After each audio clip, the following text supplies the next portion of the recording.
name of Allah, the most merciful, the most beneficent. I am here, Professor Muhammad Shafiq Baloch, with a new video. So today we are going to discuss direct indirect. So direct indirect, the sentences containing direct indirect are very important, whether whether on the lowest level or on the higher level. So they give us the true picture of the student's mastery over English. So in direct and indirect, so first of all, there are three major things which should be kept in the mind. The very first thing is that there is a change, the change in the pronouns. So pronouns are very important. You are going to notice that pronouns are changed correctly or not. So in direct and indirect, we also find that there is also that he says to me, I am going there. So he says to me. So that is the reporting clause, and we find that he and the other reported clause is the second one where something is described in the words of the speaker. So we are going to change the pronouns there. Suppose I say that she said. So there I say that I said to her, I am going there. So I told her that I was going there. So in this way we notice that there are three persons: first person, second person, third person. In first person, I and we, and all their we find that all their cases: I, my, me, we, our, us. So these are called the first person. Here the person is speaking. The second person is you, your, you. The third person is not present there. So he, she, they, Aslam, Akram, who is not present there. So they are called. So all these persons are called the third person. Now we see that how we can change these for these persons there. So if in the reported speech there is I, there is the first person, it should be changed according to the speaker or subject, speaker. So he said to me, I am your friend.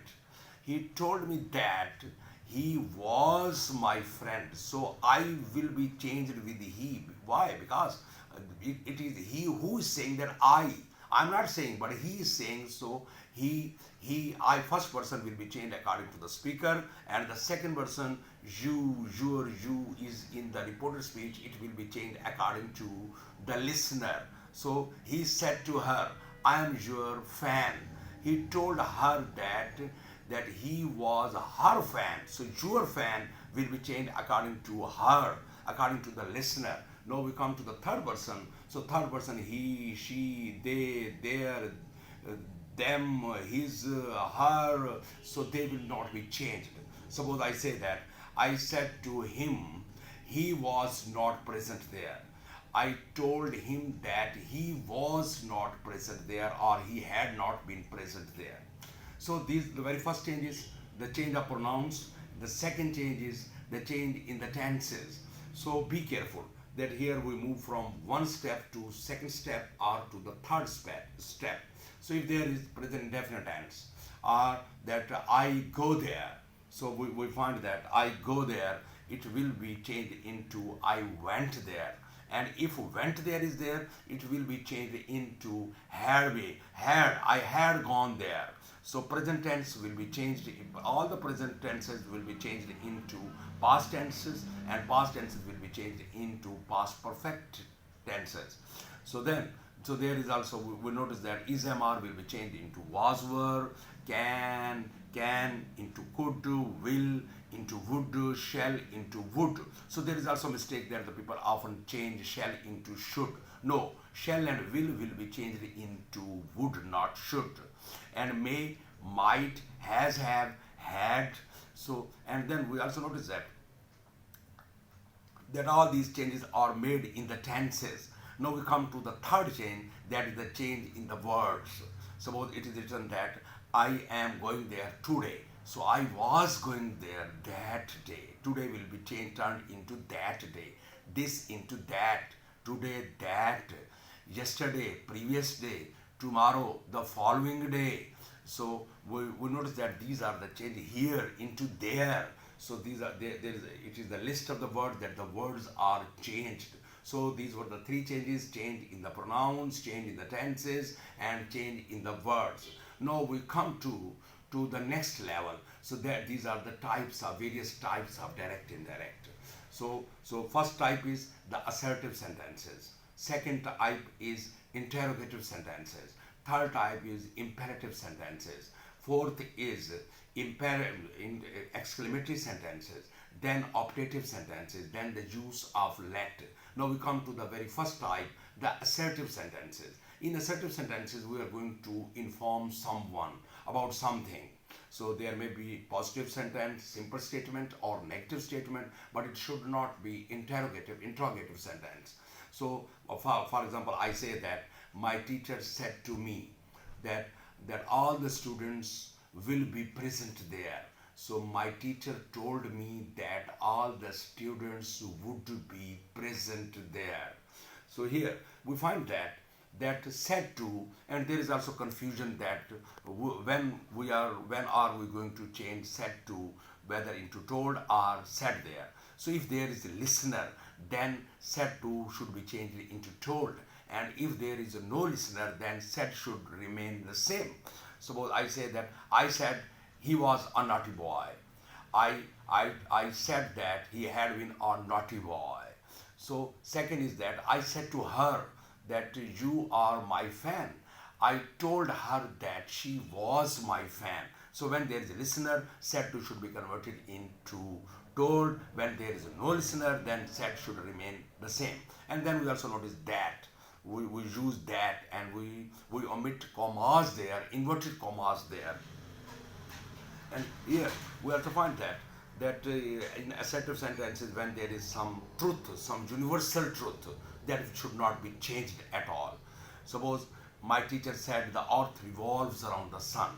My teacher said that the earth revolves around the sun. We can't say that the earth revolved.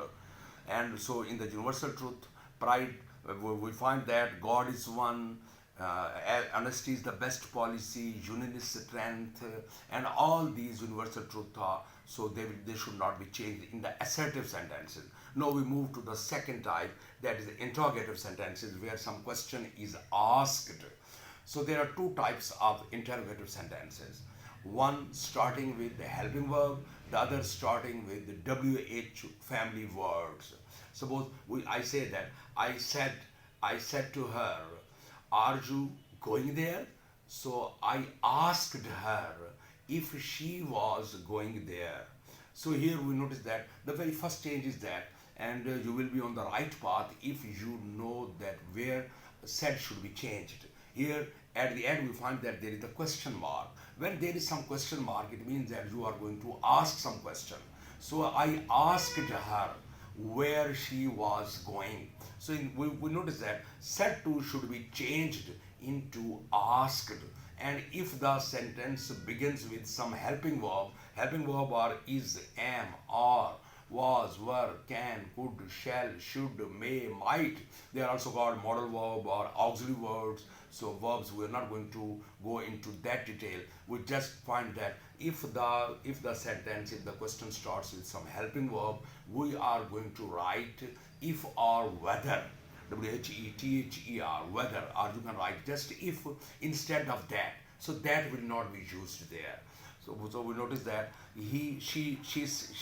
she said to me, are you my brother? She asked me if I was her brother. So in this way, we notice that so helping verb should be changed and if should be used, and there should be no question mark at the end of the sentence. Now we come to the second type of interrogative sentence, which begins with some WH word. For example, I said to her, where are you going? So I asked her where she was going. So helping verb should come after she, not before she, and there should be no question mark. Another sentence is that my teacher said, when will the party start? My teacher asked when the party would start. So So that is interrogative sentence, assertive sentences, and interrogative sentences. Now we move to, and one thing I am again telling you that we are not going to use that in the interrogative sentences, but we are going to use if or when or WH or the word of WH family.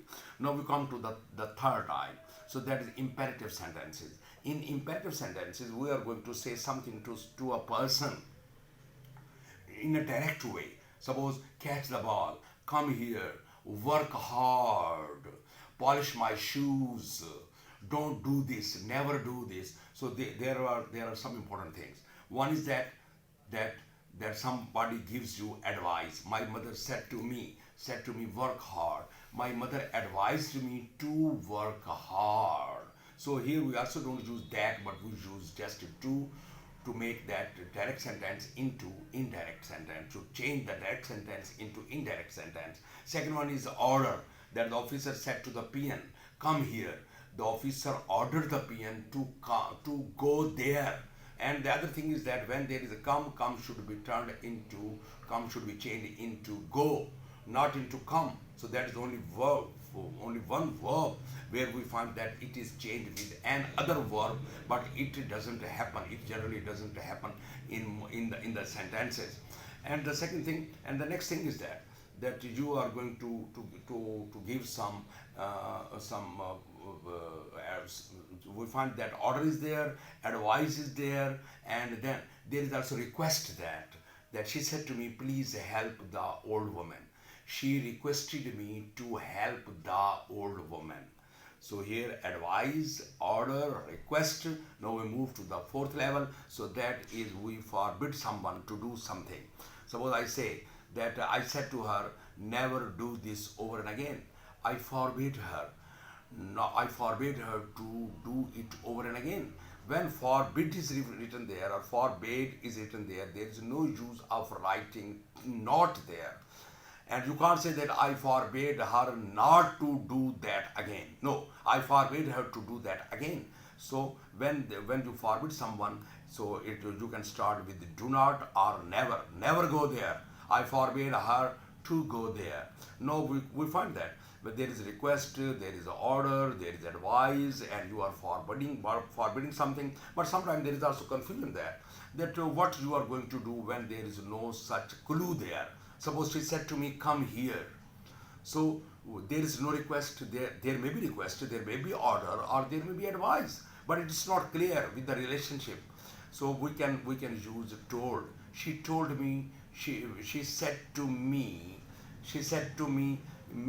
come, she said to me, but she told me to go there.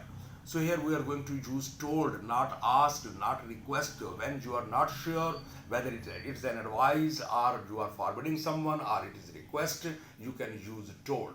Now we come to the next form, next type, so that is the exclamatory sentence. In exclamatory sentences, so there are three types of sentences. Whether you are expressing your joy, your sorrow, or your wonder or surprise. So there are some words. So you can say aha, hurrah. So these are exclamatory words. You are expressing your feelings. I said, hurrah, I have won the match. I exclaimed with joy that I had won the match.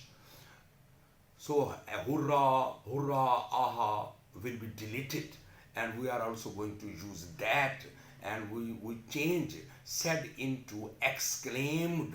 So I often say that indirect, it is the game of said.